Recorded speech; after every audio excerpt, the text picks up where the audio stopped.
हाँ जी, जय जिनेंद्र। गाइस, ये हमारी थर्ड क्लास है इनकम फ्रॉम अदर सोर्सेज की।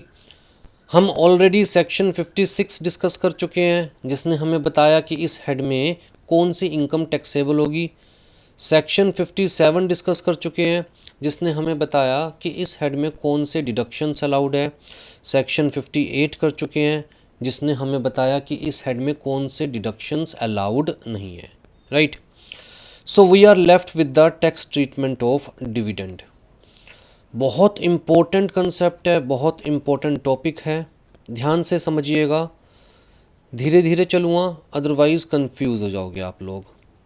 हाँ जी, डिविडेंड, आई थिंक ये वर्ड सबने सुना हुआ है, कंपनी लॉ में पढ़ा होगा आप लोगों ने कि डिविडेंड क्या होता है।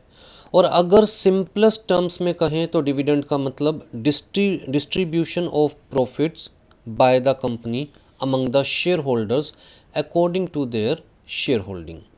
भाई मान के चलिए, अगर किसी कंपनी का 100 रुपये प्रॉफिट है, कंपनी इस प्रॉफिट को अपने शेयर होल्डर्स में डिस्ट्रीब्यूट करती है according to their shareholding. पे मान के चलिए मेरे पास 2% शेयर है, तो मुझे टोटल प्रॉफिट का कितने मिलने वाला है? 2% मिलने वाला है, क्योंकि मेरे पास 2% शेयर है। तो ये 2 रुपये क्या है? डिविडेंड। तो बड़ी सिंपल सी चीज़ है, चाहे कंपनी लॉ की बात करें या इनकम टैक्स की बात करें, डिविडेंड का मतलब distribution of profits among the share holders in proportion to their shareholding. यहाँ तक क्लियर? लेकिन कंपनी लॉ में सिंपल सी बात कही गई है कि जी हम तो सिर्फ उसी डिस्ट्रीब्यूशन को डिविडेंड कंसीडर करेंगे जो कंपनी डिविडेंड कहकर डिस्ट्रीब्यूट कर रही है। क्लियर कट कंपनी कहे कि जी ये जो पैसा हम शेयर होल्डर्स को दे रहे हैं ये डिविडेंड है, पहली चीज़। और दूसरी चीज़, कंपनी लॉ ने कहा भैया dividend can be paid only in cash by the company. Money की फॉर्म में जो पे किया जा रहा है, डिविडेंड कहकर पे किया जा रहा है, सिर्फ उसी को डिविडेंड कंसीडर किया जाएगा। लेकिन इनकम टैक्स एक्ट ने कहा कि भैया डिविडेंड मनी की फॉर्म में भी पे किया जा सकता है या फिर काइंड में भी पे किया जा सकता है। राइट। साथ में इनकम टैक्स एक्ट ने कहा कि ज़रूरी नहीं है कि कंपनी जब डिस्ट्रीब्यूट कर रही है तो ये कह के डिस्ट्रीब्यूट करे कि ये डिविडेंड है। कहता है कंपनी चाहे बिना डिविडेंड वर्ड यूज़ करे डिस्ट्रीब्यूट कर रही है, तब भी कुछ केसेस में हम उसे डिविडेंड कंसीडर करेंगे। तो जी इनकम टैक्स के पॉइंट ऑफ व्यू से dividend includes deemed dividend. Deemed dividend का मतलब कि चाहे कंपनी कहकर डिविडेंड नहीं दे रही, कंपनी जो डिस्ट्रीब्यूट कर रही है उसे डिविडेंड का नाम नहीं दे रही, फिर भी such distribution shall be deemed to be dividend under income tax act 1961 as per section 2 clause 22। मतलब इनकम टैक्स एक्ट 1961 में डिविडेंड को कहाँ डिफाइन किया हुआ है? Section 2 clause 22। अब जी यहाँ सेक्शन 2 क्लोज 22 के अंदर हमारे पास 5 सब क्लोजेज हैं। तो 5 तरह से डिविडेंड डिफाइन करने की कोशिश की गई है कि इस डिस्ट्रीब्यूशन को भी डिविडेंड कंसीडर करेंगे, इस डिस्ट्रीब्यूशन को भी डिविडेंड कंसीडर करेंगे, इस डिस्ट्रीब्यूशन को भी डिविडेंड कंसीडर करेंगे। इस तरह से 5 सब क्लोजेज दे रखे हैं, ABCDE। ठीक है जी। तो वन बाय वन सबको समझने की कोशिश करते हैं। एनी डिस्ट्रीब्यूशन, अच्छा एक चीज़ कॉमन है, कहता है डिविडेंड तभी कहलाएगा जब वो डिस्ट्रीब्यूट किया जा रहा है आउट ऑफ द प्रॉफिट्स, चाहे वो एक्यूमुलेटेड प्रॉफिट्स हैं, चाहे वो करंट प्रॉफिट्स हैं, चाहे वो कैपिटलाइज्ड फॉर्म में है, चाहे वो अनकैपिटलाइज्ड फॉर्म में है। ठीक है। लेकिन जब प्रॉफिट्स में से डिस्ट्रीब्यूट किया जा रहा है कुछ भी, तभी डिविडेंड कंसीडर किया जा सकता है। अगर कंपनी कैपिटल में से कुछ भी डिस्ट्रीब्यूट कर रही है, उससे डिविडेंड कंसीडर नहीं किया जा सकता। ये थंब रूल याद रखिएगा। हाँ जी, सबसे पहला, any distribution by a company of accumulated profits. Again accumulated profits, whether capitalized or not, if such distribution entails the release by the company to its shareholders of all or any part of the assets of the company। तो जी company कुछ भी distribute कर रही है, any distribution, कुछ भी distribute कर रही है, कहाँ से? Out of the accumulated profits. किसको? To the share holders, to the share holders.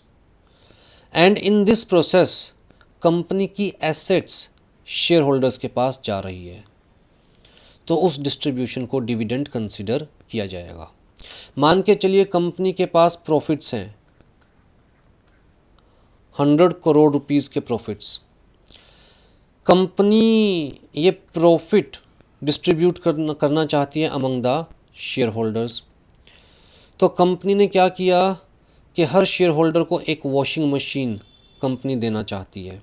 Washing machine कितने की है? 7,000 रुपये की। तो हर शेयर होल्डर को कंपनी एक वॉशिंग मशीन देना चाहती है।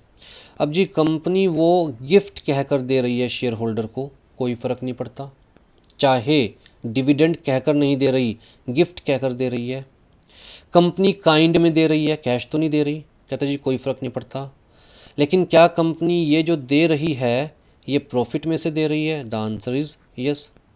क्या इसकी वजह से कंपनी के एसेट्स शेयर होल्डर्स के पास जा रहे हैं? The answer is yes. Company के पैसे शेयर होल्डर्स की जेब में जा रहे हैं in the form of washing machine. तो जी इसे डिविडेंड कंसिडर किया जाएगा। मान के चला जाएगा हर शेयर होल्डर को 7,000 रुपये का डिविडेंड मिला है। ठीक है।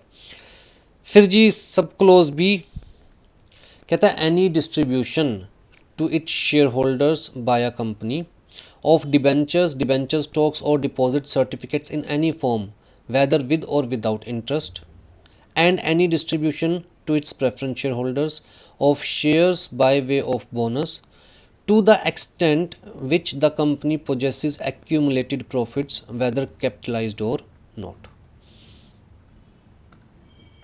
तो बेसिकली सब क्लोज बी जो है वो दो बातें कह रहा है। पहली बात क्या कह रहा है? कहता है जी कंपनी से शेयर होल्डर्स के पास जा रहा है। तो यहाँ शेयर होल्डर्स मतलब चाहे वो इक्विटी शेयर होल्डर्स है या प्रेफरेंस शेयर होल्डर्स है। दूसरी बात क्या कह रहा है?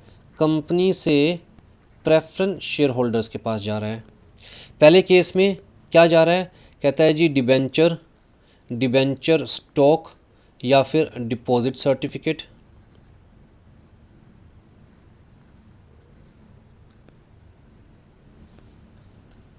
Free of cost.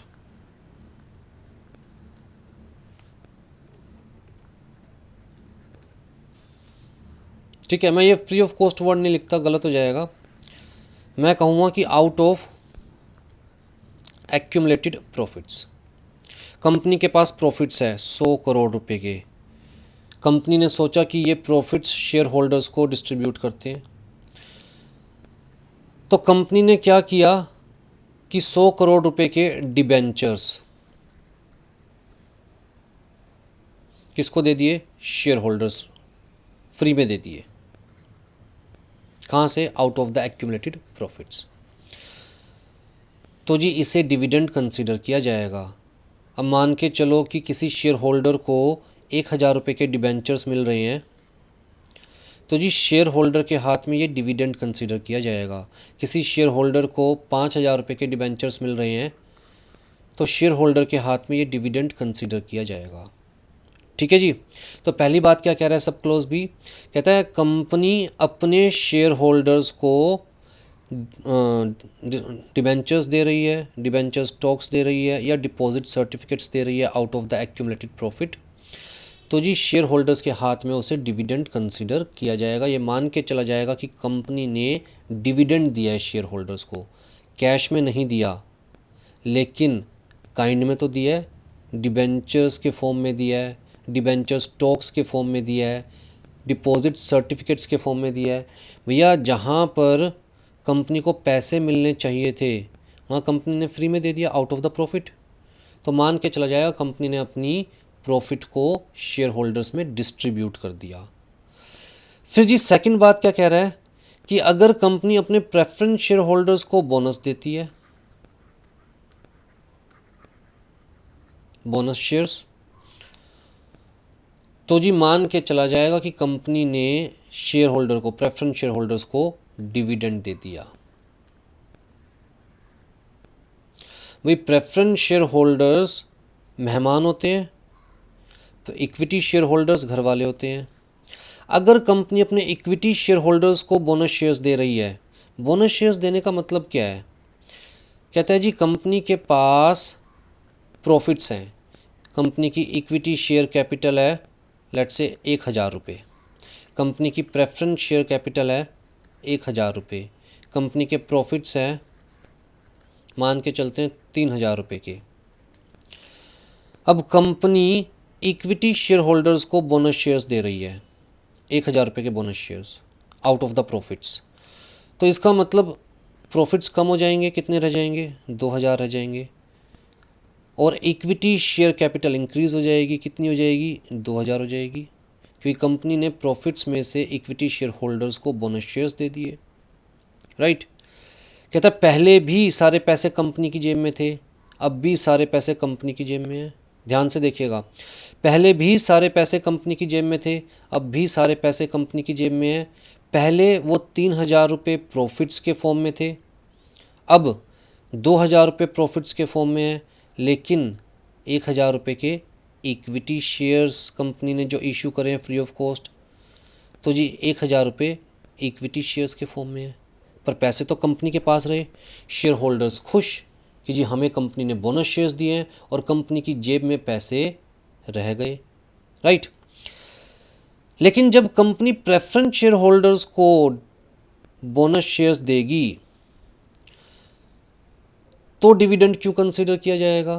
कहता है भैया प्रेफरेंस शेयर्स कभी ना कभी तो रिडीम करने पड़ेंगे, प्रेफरेंस शेयर्स कभी ना कभी तो रिडीम करने पड़ेंगे। कहता है मान के चलिए कि 1,000 रुपये का bonus shares preference share holders को भी दे दिए, तो जी कंपनी का प्रॉफिट रह गया 1,000 और प्रेफरेंस शेयर कैपिटल हो गई 2,000। भैया ये कभी ना कभी तो रिडीम करने पड़ेंगे, मेहमान है, कभी ना कभी तो वापस जाएंगे। तो जब ये रिडीम किए जाएंगे तो जो 1,000 रुपये के bonus shares preference share holders को दिए थे वो अब कंपनी की जेब में नहीं रहे। इक्विटी शेयर्स रिडीम नहीं किए जाते, लेकिन प्रेफरेंस शेयर्स कभी ना कभी तो रिडीम करने पड़ेंगे। तो भैया कंपनी की प्रॉफिट्स में से प्रेफरेंस शेयर होल्डर्स की जेब में कुछ चला गया, जबकि जो इक्विटी शेयर होल्डर्स को बोनस दिया था वो आज भी पैसा कंपनी की जेब में ही है। तो इसलिए बोनस शेयर्स जब प्रेफरेंस शेयर होल्डर्स को दिए जाते हैं तो डिविडेंड कंसीडर किया जाता है, लेकिन जब इक्विटी शेयर होल्डर्स को दिए जाते हैं तो डिविडेंड कंसीडर नहीं किया जाता, ठीक है।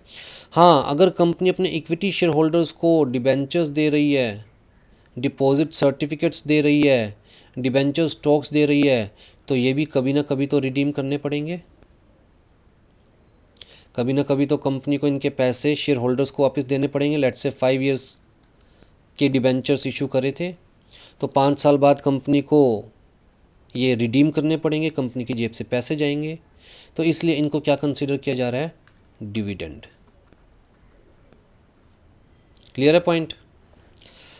आ जाइए जी, अब बात कर रहे हैं सब क्लोज सी की, लिक्विडेशन की बात कर रहे हैं। मान के चलिए कंपनी लिक्विडेट हो रही है, कंपनी बंद हो रही है। जब कंपनी बंद हो रही है तो कंपनी की पोजीशन क्या है जी, कंपनी की शेयर कैपिटल है 1,000 रुपये की और कंपनी के पास प्रॉफिट्स है 2,000 रुपये के, ठीक है। शेयर कैपिटल 1,000 रुपये की, 10 रुपये का एक शेयर इंटू में 100 शेयर्स। तो जी मान के चलिए मेरे पास 2 शेयर है कंपनी के, तो at the time of liquidation मुझे क्या मिलेगा, मुझे 2 शेयर्स के अकॉर्डिंग 20 रुपये तो मिलेंगे कैपिटल के नाम के, 40 रुपये मिलेंगे प्रॉफिट के नाम के। भैया 2,000 रुपये भी तो ये 100 शेयर्स में ही डिस्ट्रीब्यूट होंगे, तो 20 रुपये पर शेयर। तो जी मुझे 20 रुपये मिल रहे हैं कैपिटल के नाम के और 40 रुपये क्या मिल रहे हैं, प्रॉफिट के नाम के। तो ये 20 रुपये तो डिविडेंड कंसीडर नहीं किया जाएगा क्योंकि कैपिटल में से मुझे मिल रहा है।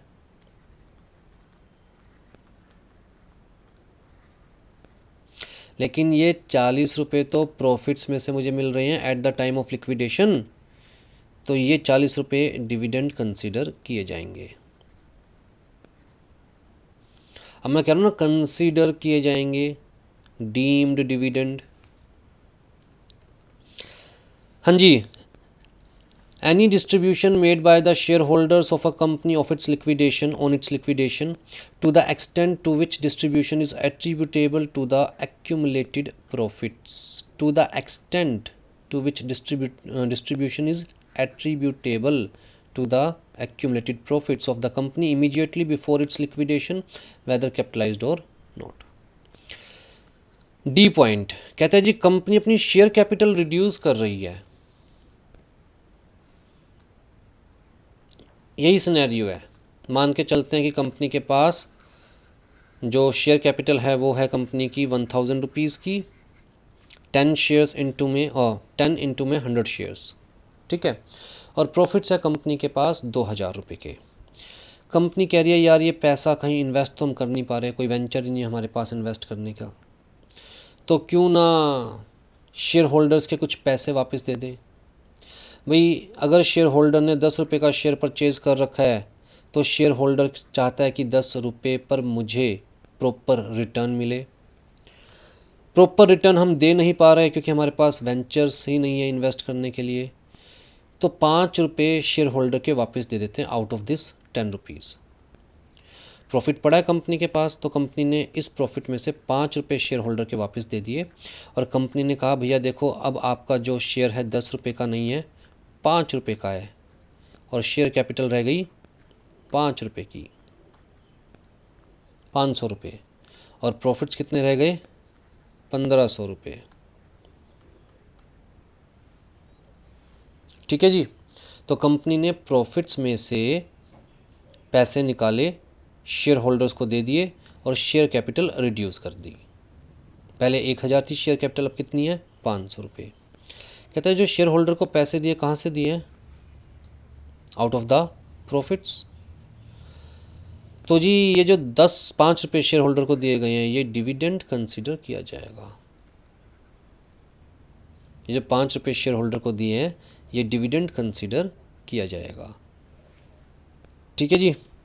हाँ, अगर कंपनी रिडक्शन के टाइम पर जो पैसे वापस दे रही है वो प्रॉफिट में से नहीं दे रही बल्कि शेयर कैपिटल में से ही दे रही है, तो फिर डिविडेंड कंसीडर नहीं किया जाएगा।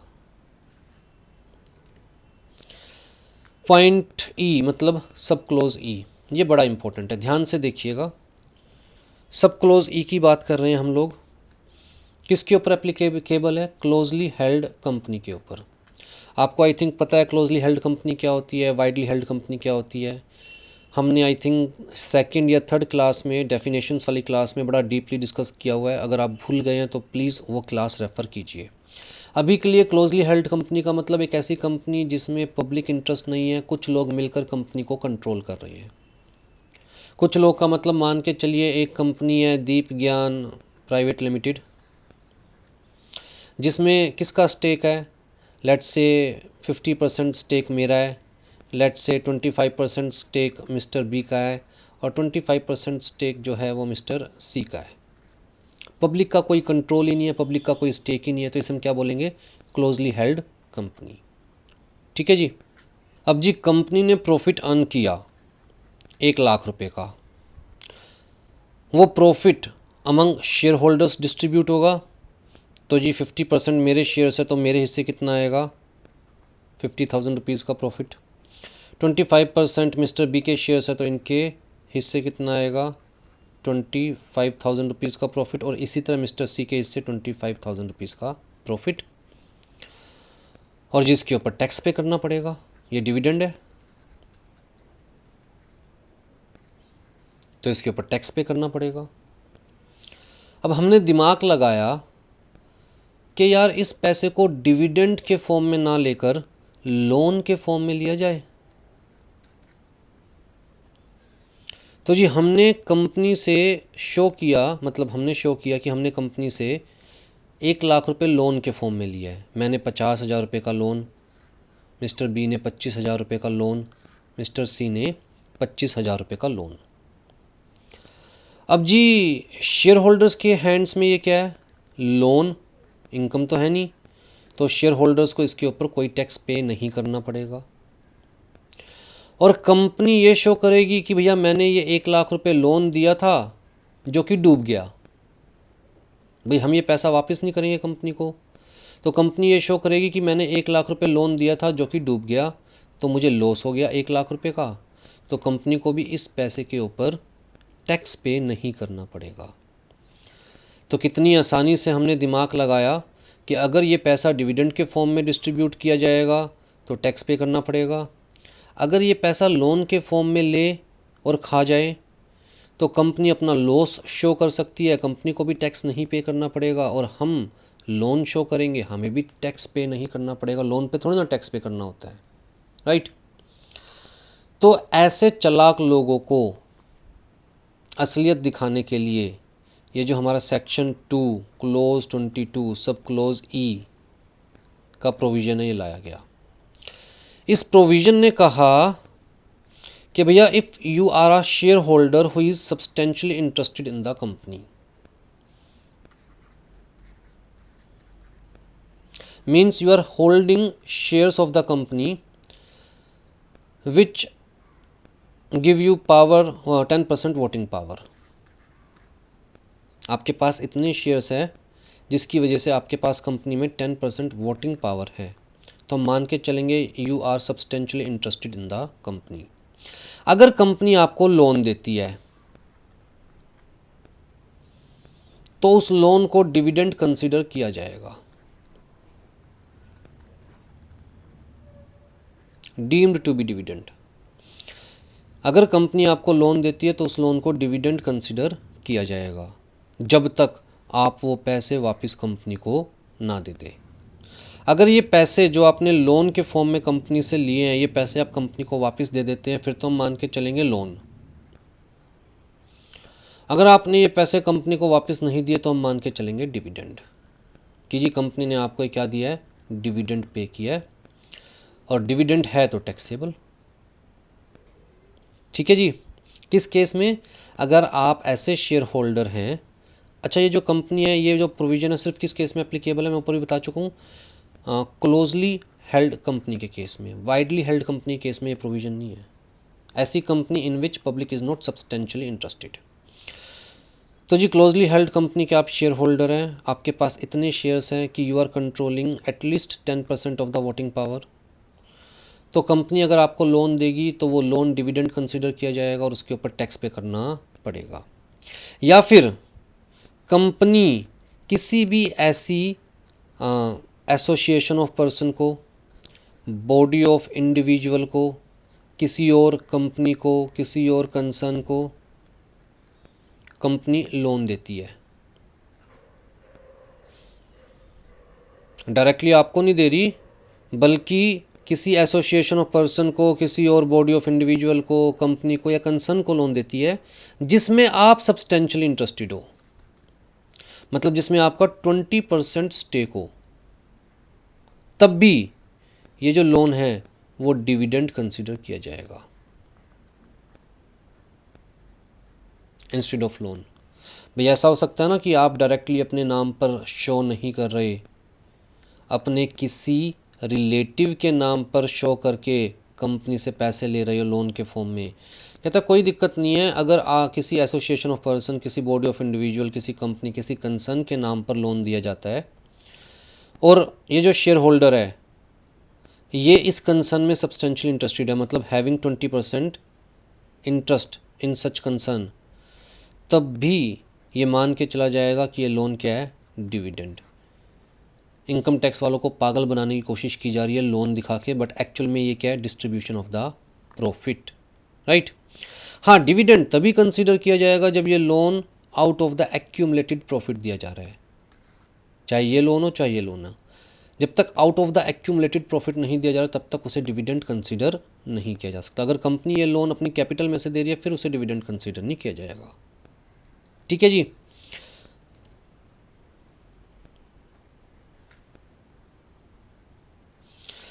Any payment by a closely held company, तो प्रोविजन किसके ऊपर एप्लीकेबल है, क्लोजली हेल्ड कंपनी के ऊपर। वाइडली हेल्ड कंपनी मतलब ऐसी कंपनी जिसमें पब्लिक इज सब्सटेंशियली इंटरेस्टेड, उस केस में ये प्रोविजन एप्लीकेबल नहीं है। तो कह रहा है any payment of any sum whether representing as the part of the asset of the company or otherwise, by way of loan और advance to a share holder. कौन सा share holder? Being a person who is beneficial owner of the shares holding not less than 10% of the voting right. ठीक है, तो basically they people are talking about equity share holder, क्योंकि equity share holder के पास ही voting right होगा। और to any concern, जैसे HUF है, AOP है, BOI है, कंपनी है, in which such share holder is member partner and in which he has a substantial interest. कितना? 20%। और any payment by any such company on behalf और for individual benefit of any such share holder. तो जी किसी को भी ये company payment कर रही है, किसी को भी XYZ किसी को भी पेमेंट कर रही है ऑन बिहाफ और for the individual benefit of such share holder, तो वो भी क्या कंसिडर किया जाएगा? डिविडेंड। ठीक है, तो चाहे आप डायरेक्ट अपने नाम पे लो या घुमा फिरा के लो, डिविडेंड कंसिडर किया जाएगा। To the extent to which the company in either case possesses accumulated profits. तो ये चीज़ तो मैं आपको शुरुआत में ही बता चुका हूँ, डिविडेंड तभी कंसीडर किया जाएगा जब एक्यूमुलेटेड प्रॉफिट्स में से दिया जा रहा है। ठीक है जी। हाँ जी, a person shall be deemed to have substantial interest in a concern if he is at any time during the previous year beneficially entitled to not less than 20% of the income of such concern। तो जी dividend का meaning clear है। Section 2 clause 22 सब close A, B, C, D, E। अब जी कहता है कि जी following shall not be consider as the dividend. क्या? Distribution made in accordance with sub clause C और sub clause D in respect of any shares issued for full cash consideration where the shareholder of the share is not entitled in the event of liquidation to participate in the surplus assets। मतलब कुल मिलाकर जब preference shares redeem किए जाते हैं या at the time of liquidation preference share holders के पैसे वापस दिए जाते हैं या फिर प्रेफरेंस शेयर होल्डर्स की कैपिटल कम की जाती है तो उनको पैसे वापस दिए जाते हैं, तो डिविडेंड कंसीडर नहीं किया जाएगा क्योंकि preference share holders are not entitled to participate in the profit in the event of liquidation. ठीक है, फिर जी एनी एडवांस और loan made to a share holder और the said concern by a company in the ordinary course of its business where the lending of money is a substantial part of the business of the company. अब मान के चलते हैं जो closely held company है ये basically एक banking company है, तो ये बैंकिंग कंपनी का तो काम ही लोन देना होता है। तो इस बैंकिंग कंपनी ने अपने शेयर होल्डर को in ordinary course of the business loan दिया है, जैसे ये जनरल पब्लिक को लोन देती है, तो फिर उस लोन को डिविडेंड कंसिडर नहीं किया जाएगा। ठीक। Any dividend paid by a company which is set off by the company against the whole और any part of any sum previously paid by it and treated as dividend within the meaning of subclause E to the extent to which it is so set off। अब जी मैं इसको example के through समझाता हूँ, आपकी book में ही example दिया हुआ है, दिया तो हुआ था एग्जाम्पल, ये रहा। Suppose X is holding 29% shares in a company and he took loan of rupees 10 lakh from the company and on the date the loan was granted the accumulated profit stood NRI 8 lakh।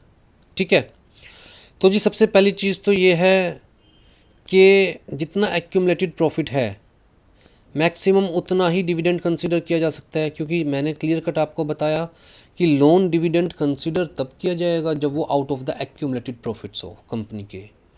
तो जी इस case के अंदर maximum 8 lakh rupees dividend consider किया जाएगा।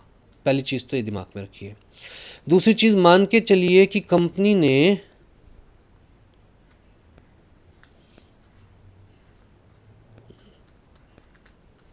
Company और mister x के बीच में आपस में डीलिंग थी और मिस्टर एक्स ने लेट्स से कंपनी के 5 लाख रुपीज़ देने थे, मिस्टर एक्स ने कंपनी के 5 लाख रुपीज़ देने थे। कंपनी ने मिस्टर एक्स को 10 लाख रुपीस का लोन दिया, ये कहकर, मतलब डिविडेंड मान लीजिए, मिस्टर एक्स को दिया, राइट। अब जी कंपनी ने क्या किया, कंपनी ने कहा मिस्टर एक्स को, देख लीजिए 10 लाख रुपए का आपका डिविडेंड बनता है, 5 लाख रुपए हम डिडक्ट कर रहे हैं, तो बाकी का 5 लाख रुपए आप ले लीजिए। तो एक्चुअल में मिस्टर एक्स के हाथ में कितने आए, तो जितने हाथ में आए उतना ही डिविडेंड कंसीडर किया जाएगा, पूरा 10 लाख रुपए डिविडेंड कंसीडर नहीं किया जाएगा। अब इस प्रोविजन को दोबारा पढ़िए। Any dividend paid by the company which is set off by the company against the whole और any part of any sum previously paid by it and treated as dividend within the meaning of sub clause E to the extent to which it is so set off. Buy back वाला case मैं आपको बता चुका हूँ, अगर कंपनी अपने equity share holders से शेयर्स बाय बैक कर रही है उसे डिविडेंड कंसीडर नहीं किया जाएगा। और अगर कंपनी कुछ भी शेयर्स डिस्ट्रीब्यूट कर रही है due to the demerger of the company, तो फिर उसे डिविडेंड कंसीडर नहीं किया जाएगा। डी मर्जर के टाइम पर जो शेयर होल्डर को शेयर्स मिल रहे हैं रिजल्टिंग कंपनी के, वो पुरानी कंपनी के नाम के मिल रहे हैं, राइट। मान के चलिए आपके पास XYZ के शेयर्स हैं, अब XYZ डी मर्ज हो रही है, एक बन रही है ABC, एक बन रही है PQR, और ये हो रही है ख़त्म कंपनी। जब ये कंपनी ख़त्म हो रही है तो आपको या तो ABC के शेयर्स मिलेंगे या PQR के।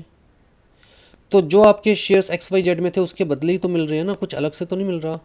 तो कहता है उस केस में जो आपको नई कंपनी के शेयर्स मिल रहे हैं वो कोई डिविडेंड कंसीडर नहीं किया जाएगा। यहाँ तक क्लियर है जी।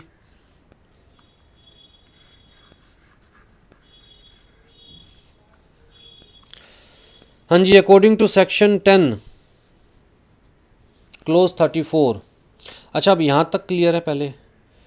अब जी डिविडेंड क्या है ये तो आपको क्लियर हो गया कि डिविडेंड क्या है। अब बात करते हैं हम लोग टैक्स ट्रीटमेंट ऑफ डिविडेंड की, टैक्सेशन ऑफ डिविडेंड। जो नोट्स में मैंने दिया हुआ है नीचे, ये सारा मैंने इस चार्ट में समझा रखा है, जो चार्ट आपके सामने है। तो आप नोट्स में से पढ़ लीजिएगा, लेकिन मैं ये सारा इस चार्ट में से समझा रहा हूँ क्योंकि बहुत आसान है समझाने इस चार्ट में से। देखिए जी, किसी भी पर्सन को या तो डिविडेंड मिलेगा डोमेस्टिक कंपनी से या फिर फॉरेन कंपनी से, राइट। अगर डिविडेंड डोमेस्टिक कंपनी से मिल रहा है तो वो कवर हो रहा है सेक्शन 115O में। अगर डिविडेंड फॉरेन कंपनी से मिल रहा है तो वो कवर हो रहा है सेक्शन 115BBD में। टैक्स ट्रीटमेंट कहाँ पर कवर हो रही है, डोमेस्टिक कंपनी से डिविडेंड मिल रहा है तो सेक्शन 115O में कवर हो रही है टैक्स ट्रीटमेंट, और फॉरेन कंपनी से डिविडेंड मिल रहा है तो सेक्शन 115BBD में कवर हो रही है टैक्स ट्रीटमेंट। अब डोमेस्टिक कंपनी क्या है, फॉरेन कंपनी क्या है, अगेन आप रिपीट कर रहा हूँ मैं कि जो हमारा डेफिनेशंस वाला लेक्चर था उसमें बड़ा डिटेल में समझाया हुआ है, राइट। तो जी अगर फॉरेन कंपनी से डिविडेंड मिलता है तो टैक्स पे करना है एसएससी को। टैक्स किसे पे करना है, एसएससी को, मतलब जिसे डिविडेंड मिल रहा है उसे टैक्स पे करना है अपनी जेब से। कितना, 15% फ्लैट रेट बता रखा है।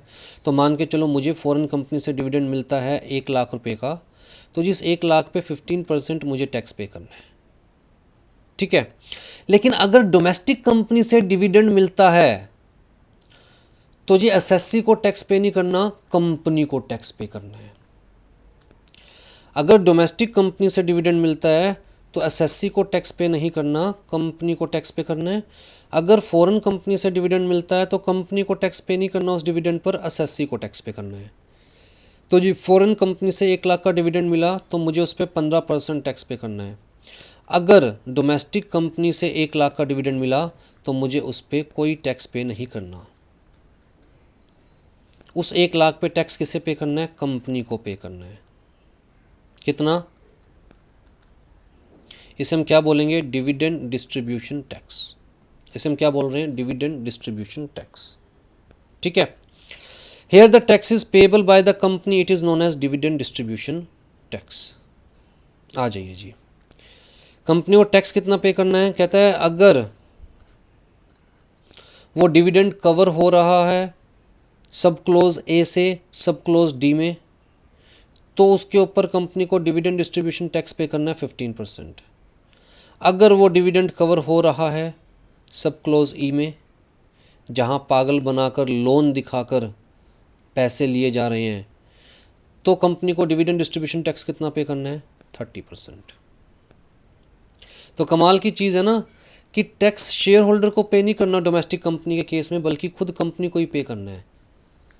तो जी फॉरेन कंपनी के केस में टैक्स किसे पे करना है?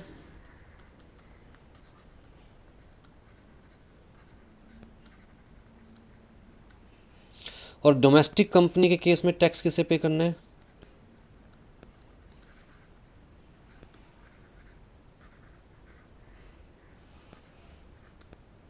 इसका मतलब in the hands of the assessee dividend income is exempted.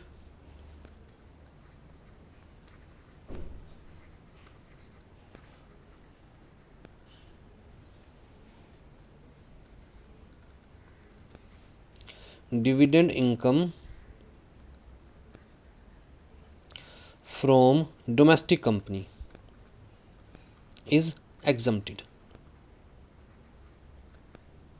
और यहां पर हम कहेंगे in the hands of the assessee dividend income from foreign company is taxable. ठीक है जी, ये डिफरेंस क्लियर है। दूसरी चीज़ क्या है समझने की कि जी जो डोमेस्टिक कंपनी को टैक्स पे करना है डिविडेंड डिस्ट्रीब्यूट करने से पहले, वो कितना पे करना है? कहता है जी 15% टैक्स पे करना है अगर डिविडेंड कवर हो रहा है सब क्लोज ए से सब क्लोज डी में, ए में, बी में, सी में, डी में। अगर डिविडेंड कवर हो रहा है सब क्लोज ई में, तो कंपनी को कितना टैक्स पे करना है डिविडेंड पर? 30%। ठीक है।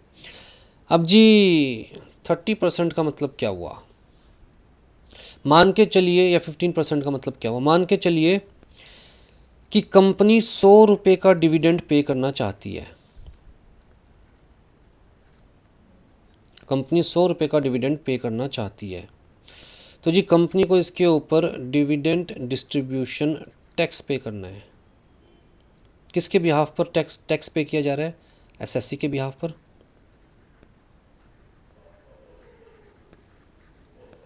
On the behalf of SSC. तो दो बेनिफिट मिले ना एसएससी को। तो एक तो एसएससी को डिविडेंड मिला, एक कंपनी ने एसएससी के बिहाफ पर डिविडेंड डिस्ट्रीब्यूशन टैक्स पे किया। राइट। अगर मान के चलो 15% डिविडेंड डिस्ट्रीब्यूशन टैक्स है, तो जी एसएससी को बेनिफिट कितना मिला? 115 रुपये का, जिसमें से टैक्स कितना है? 15 रुपये। भैया क्या बेनिफिट का 15% बैठ रहा है? The answer is no.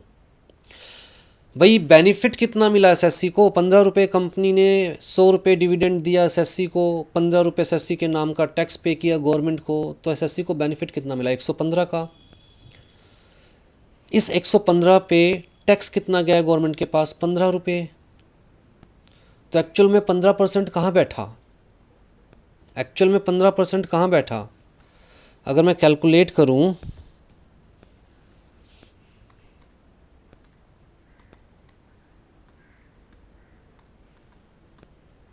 तो एक्चुअल में 13.043% बैठा।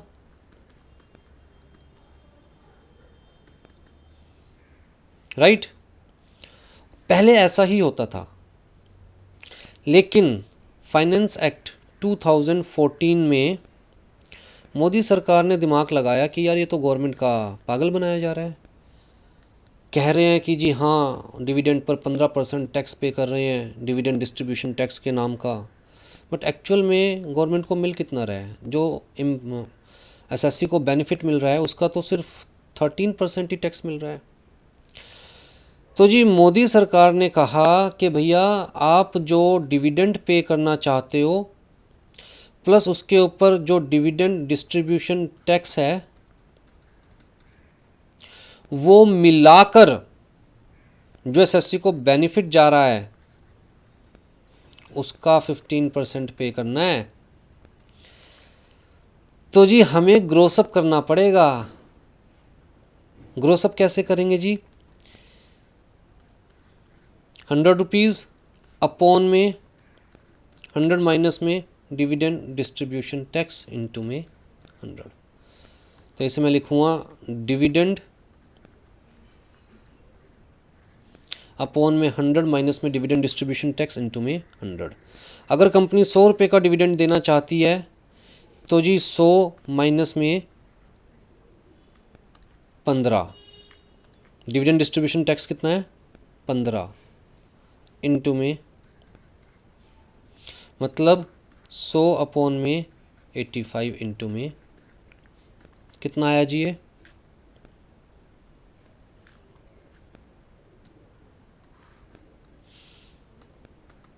100 डिवाइडेड बाय 85 इंटू में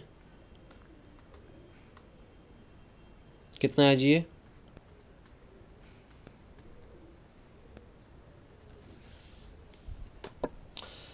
64।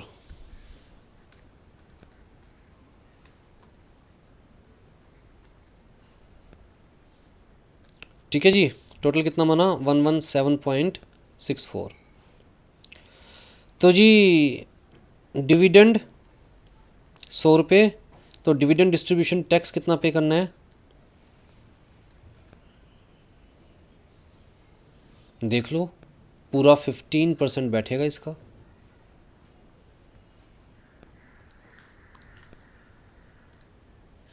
$117.64 into 15%,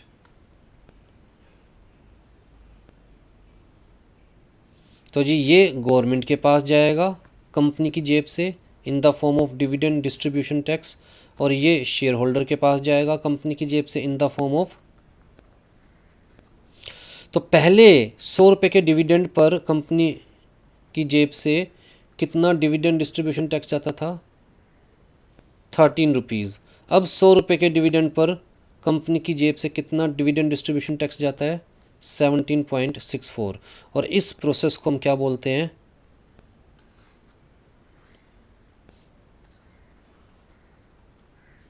grossing of dividend distribution tax. ठीक है जी, और इस 15% डिविडेंड डिस्ट्रीब्यूशन टैक्स के ऊपर भी अगर सरचार्ज एप्लीकेबल है तो वो देने हैं।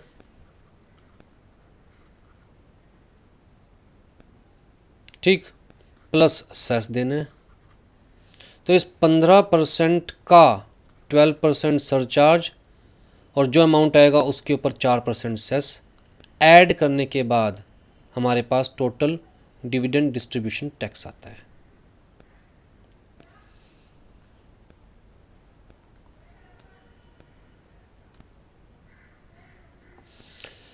How grossing of dividend distribution tax is done.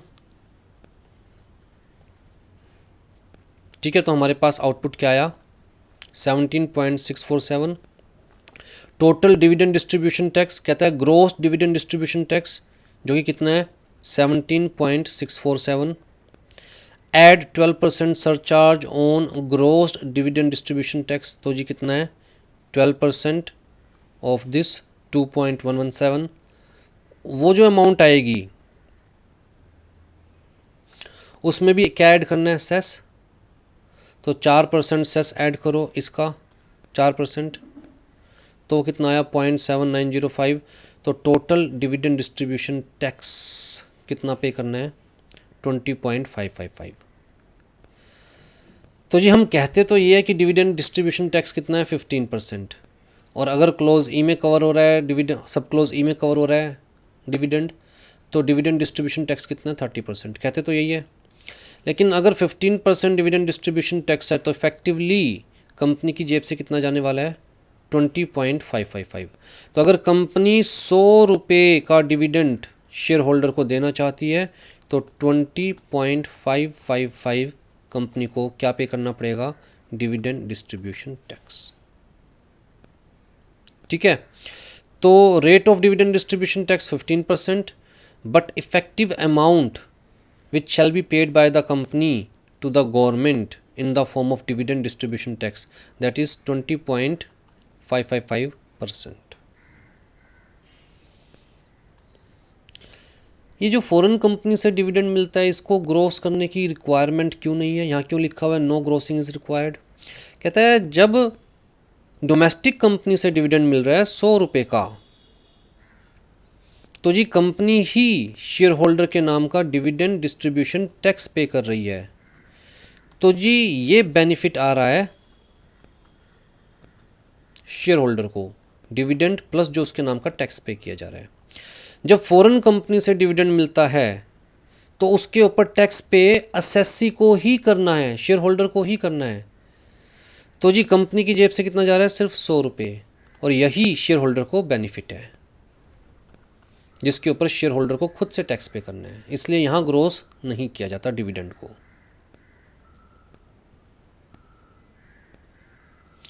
अब जी हमारे पास फिर एक प्रोविज़न आया सेक्शन 115 BBDA।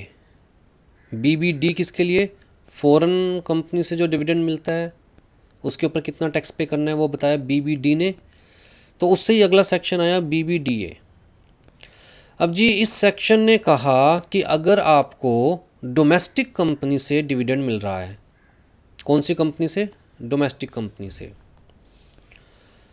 और टोटल मिलाकर अगर किसी एसएससी को 10 लाख रुपए से ज़्यादा का डिविडेंड मिलता है, 10 लाख रुपए से भी ज़्यादा का डिविडेंड, तो जी सारे डिविडेंड के ऊपर कंपनी को तो डिविडेंड डिस्ट्रीब्यूशन टैक्स पे करना ही है, no doubt, as per section 115 domestic company को तो जितना भी कंपनी डिविडेंड डिस्ट्रीब्यूट कर रही है उसके ऊपर कितना टैक्स पे करना है, कहता है 15% डिविडेंड डिस्ट्रीब्यूशन टैक्स पे करना ही है कंपनी को। उसके अलावा कहता है अगर असेसी को किसी सिंगल शेयर होल्डर को 10 लाख रुपए से ऊपर डिविडेंड मिल रहा है तो भैया मोटा शेयर होल्डर है। तो जी 10 लाख रुपए से ऊपर वाले अमाउंट पर शेयर होल्डर को भी टैक्स पे करना है 10%। यहाँ पर ग्रोसिंग इज़ नॉट रिक्वायर्ड। तो मान के चलो मुझे किसी डोमेस्टिक कंपनी से 12 लाख का डिविडेंड मिलता है, तो जी 10 लाख तक के डिविडेंड पे कोई टैक्स पे नहीं करना मुझे, लेकिन 2 लाख पर मुझे 10% टैक्स पे करना है। जबकि इस 2 लाख के ऊपर कंपनी ने भी डिविडेंड डिस्ट्रीब्यूशन टैक्स पे किया होगा गवर्नमेंट को, लेकिन मुझे भी करना है। ठीक है, तो this section is not applicable in case of dividend received by domestic company. अगर एक डोमेस्टिक कंपनी से दूसरी डोमेस्टिक कंपनी को डिविडेंड रिसीव होता है तो इस डोमेस्टिक कंपनी को वो 10 लाख से ज़्यादा वाली अमाउंट पे टैक्स पे नहीं करना। कहता है अ फंड और इंस्टीट्यूशन और ट्रस्ट और एनी यूनिवर्सिटी और अदर एजुकेशनल इंस्टीट्यूशन, जो कि सेक्शन 10 क्लोज 23C में बताई हुई है। तो किसी डोमेस्टिक कंपनी को से किसी ऐसे फंड को, इंस्टीट्यूशन को, हॉस्पिटल को, मेडिकल इंस्टीट्यूशन को डिविडेंड मिलता है, जो कहाँ बताई हुई है, तो जी इनको भी वो 10 लाख से ऊपर वाली इनकम पर, डिविडेंड इनकम पर टैक्स पे नहीं करना। किसी ऐसी ट्रस्ट या इंस्टीट्यूशन को डिविडेंड मिलता है डोमेस्टिक कंपनी से जो कि रजिस्टर्ड है सेक्शन 12A में या फिर 12AA में, तो ये ट्रस्ट या इंस्टीट्यूशन को भी वो एक्सेस वाले अमाउंट पर टैक्स पे नहीं करना। इनको छोड़कर बाकी किसी भी पर्सन को अगर किसी डोमेस्टिक कंपनी से 10 लाख से ज़्यादा डिविडेंड मिलता है तो जो एक्सेस मिल रहा है 10 लाख से ऊपर वाला अमाउंट है उसके ऊपर 10% टैक्स पे करना है। ठीक है, तो देख लीजिए बस इतनी सी टैक्स ट्रीटमेंट थी डिविडेंड की। पहली चीज़ ये दिमाग में रखना है कि डोमेस्टिक कंपनी से मिल रहा है या फॉरेन कंपनी से। अगर फॉरेन कंपनी से मिल रहा है तो आपको खुद को टैक्स पे करना है 15%। अगर डोमेस्टिक कंपनी से मिल रहा है तो भैया आपको टैक्स पे नहीं करना, कंपनी को टैक्स पे करना है, डिविडेंड डिस्ट्रीब्यूशन टैक्स। कितना डिविडेंड डिस्ट्रीब्यूशन टैक्स पे करना है, कहता है जी अगर डिविडेंड कवर हो रहा है ए से लेकर डी तक सब क्लोज में तो भैया 15%। लेकिन अगर डिविडेंड कवर हो रहा है, क्लोजली हेल्ड कंपनी वाला केस है, डिविडेंड कवर हो रहा है ई वाले सब क्लोज में तो जी 30% डिविडेंड डिस्ट्रीब्यूशन टैक्स। कहता है जी डिविडेंड डिस्ट्रीब्यूशन टैक्स को ग्रोसअप करना है, ग्रोसअप करने के बाद फिर सरचार्ज ऐड करना है 12% on the gross dividend distribution tax, और जो भी अमाउंट आएगा उसके ऊपर 4% सेस ऐड करना है। तो इफेक्टिवली डिविडेंड डिस्ट्रीब्यूशन टैक्स कितना बन जाता है 20.555। अब जी आपकी बुक में ये जो ग्रोसिंग अप की हुई है, भगवान को ही पता है किस बेसिस पर इन्होंने की हुई है। ये ग्रोस अप जो किया हुआ है भगवान को ही पता है किस बेसिस पर किया हुआ है, राइट। ये डिविडेंड डिस्ट्रीब्यूशन और डिविडेंड इन्होंने लेके चले हैं ये 1 लाख। फिर डिविडेंड डिस्ट्रीब्यूशन टैक्स 18.175, ये फिगर कहाँ से आई है ऊपर वाले को ही पता है, 18.175। ग्रोसअप करके किसी भी तरह से 18.175 नहीं आ रहा है, ग्रोसअप करके कितना आ रहा है हमारे पास 17.647। ठीक है, तो इसको इग्नोर कर दीजिएगा, ये गलत है। इफ़ेक्टिव रेट ये नहीं है 21.171, इफ़ेक्टिव रेट क्या है 20.555। फिर जी अगर आप रिच शेयर होल्डर हो और आपको किसी डोमेस्टिक कंपनी से 10 लाख से ज़्यादा का डिविडेंड मिलता है, तो जी जितना भी डिविडेंड कंपनी पे कर रही है, कंपनी को तो उसके ऊपर डबल मतलब डिविडेंड डिस्ट्रीब्यूशन टैक्स पे करना ही है। लेकिन अगर आप रिच शेयर होल्डर हो, 10 लाख से ज़्यादा डिविडेंड मिलता है, तो उस ज़्यादा वाली अमाउंट पे 10 लाख तक कोई आपको टैक्स पे नहीं करना, लेकिन 10 लाख से ज़्यादा वाली अमाउंट पे आपको 10% टैक्स पे करना है। ठीक, आई होप आपको सारा चैप्टर क्लियर है। आपकी बुक का एक एक पॉइंट हमने कवर किया है, जो न्यू सिलेबस है, बल्कि ये तो न्यू ओल्ड का कोई चक्कर ही नहीं है, पूरा कवर किया गया है सब कुछ। केस स्टडी भी कवर की गई है।